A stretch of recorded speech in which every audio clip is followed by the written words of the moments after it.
हमारे किसान latest technology से जुड़कर काम करेंगे, कृषि उत्पाद में वैल्यू एडिशन करेंगे, लोगों की जीवन बेहतर बनाने के लिए देश में पर्याप्त संसाधन और आवश्यक व्यवस्थाएं मौजूद होगी। साथियों, मुझे खुशी है कि आज विकसित भारत अभियान की बागडोर भी भारत के युवाओं ने संभाली है। पिछले 1.5 साल में विकसित भारत के संकल्प से जुड़े सुझावों के लिए, और लोगों को ऐसा लगता होगा कि हम बात पता, ऐसा नहीं है, इस पर हम 1.5 साल से चुपचाप काम कर रहे हैं।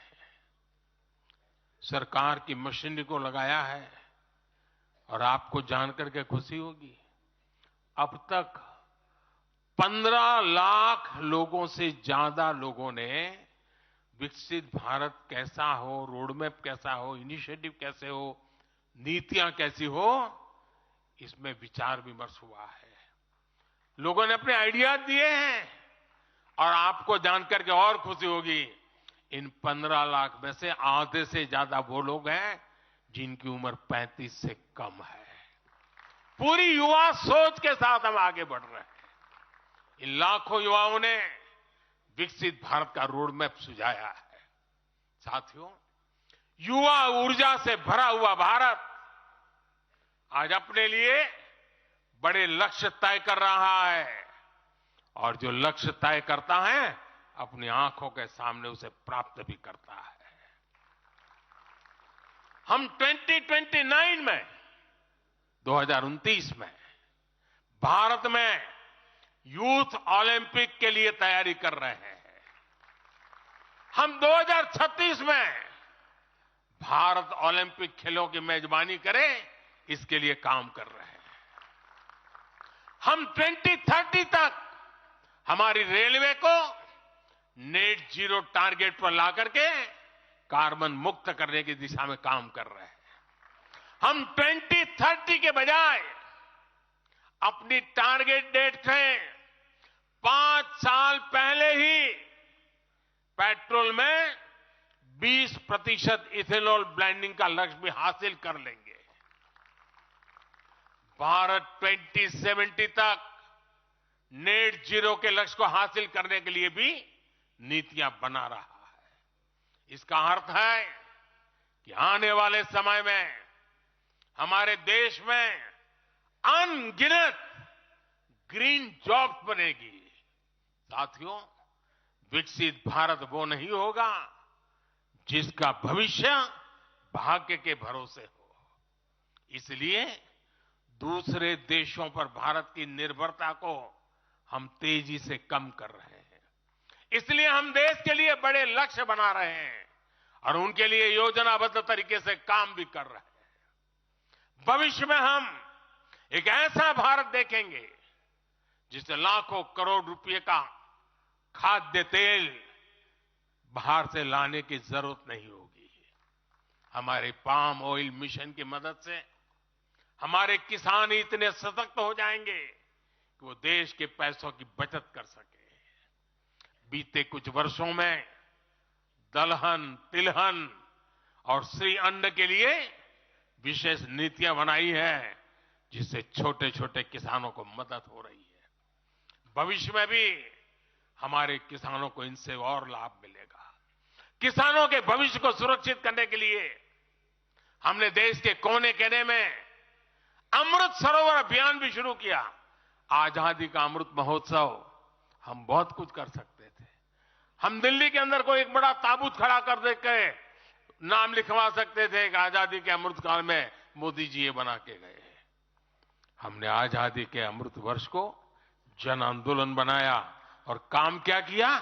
तालाब बनाए। हर गांव में जब तालाब बनते हैं ना, वो किसान को सुरक्षित करते हैं, शुद्ध पानी की गारंटी देते हैं, जमीन उर्वरक बना देते हैं। लंबे भविष्य को सोच करके ऐसे काम हम करते हैं। और इस अभियान के तहत देश में अब तक 60,000 से ज्यादा नए सरोवर बनाए जा चुके हैं। 60,000 तालाब शायद ही किसी सरकार के नसीब में इतना बड़ा काम करने का सौभाग्य आया होगा। ये सरोवर जल सुरक्षा सुनिश्चित करने में किसानों की मदद करेंगे। आज ग्रीन हाइड्रोजन से जुड़े अभियान और सोलर रूफटॉप मिशन के कारण देश रिन्यूएबल एनर्जी के क्षेत्र में भी तेजी से आगे बढ़ रहा है।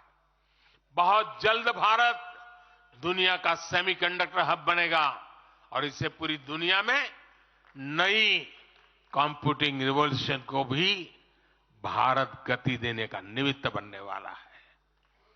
पोर्ट लेड ग्रोथ से पब्लिक ट्रांसपोर्ट तक आने वाले समय में हर क्षेत्र को नई ऊंचाई मिल सकेगी।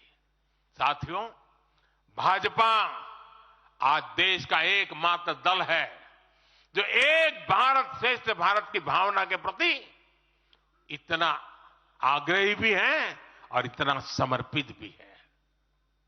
मैं पिछले महीने के अपने अनुभवों को भी कभी भूल नहीं सकता। इस दौरान मुझे भगवान श्री राम से जुड़े कई स्थानों में भ्रमण करने का अवसर मिला। मेरा 11 दिन का अनुष्ठान चल रहा था। उस अनुष्ठान के दरमियान मैं नासिक, लेपाक्षी, त्रिप्रयार, श्रीरंगम, रामेश्वरम, धनुषकोडी, मैं इन जगहों पर एक सामान्य साधक के तौर पर गया था। इस दौरान मुझे दक्षिण भारत के विभिन्न क्षेत्रों में लोगों से जो स्नेह मिला, आशीर्वाद मिले,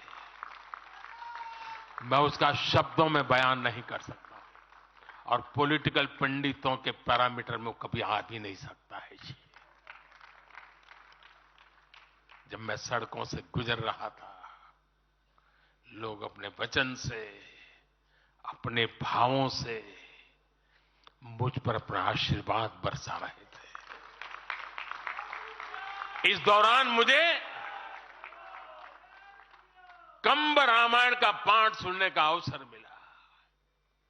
ये ठीक उसी जगह पर हुआ जहां महान कवि कंबन ने 800 वर्ष पहले अपने रामायण की रचना की थी।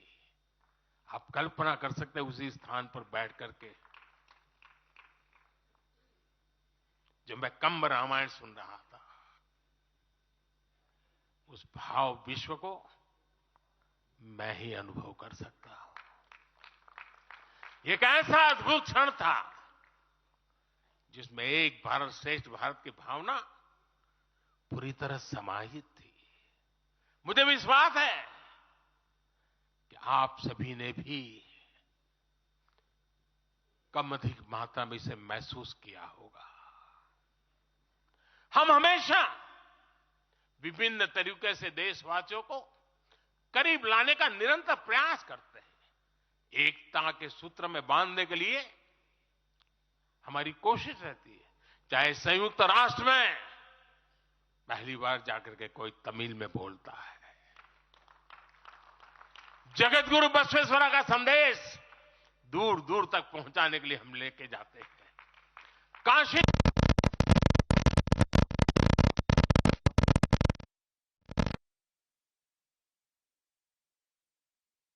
कोई तमिल में बोलता है, जगत गुरु बसवेश्वरा का संदेश दूर दूर तक पहुंचाने के लिए हम लेके जाते हैं। काशी तमिल संगमम का आयोजन हो, काशी तेलुगु संगमम का आयोजन हो, या फिर बीएचयू में सुब्रमण्यम भारती के नाम पर चेयर की स्थापना हो। हम G20 करते हैं तो भी देश के कोने कोने में जाकर के करते हैं। हम विश्व के मेहमान आते हैं तो दिल्ली को ही देश नहीं मानते, हम हर राज्य में लेकर के जाते हैं। हमारे राजभवनों में हर राज्यों के स्थापना दिवस बनाए जाते हैं। कोई भी राज्य भवन होगा, नागालैंड का भी वहां स्थापना दिवस मनाया जाएगा और गुजरात का भी मनाया जाएगा, महाराष्ट्र का भी मनाया जाएगा, गोवा का भी मनाया जाएगा। हर राजभवन में राष्ट्रीय एकता का एक प्रकार से उत्सव बना दिया जाता है। हम अपनी विविधता को सेलिब्रेट करते हैं। एक भारत श्रेष्ठ भारत की भावना हमारे दिल के बहुत करीब है।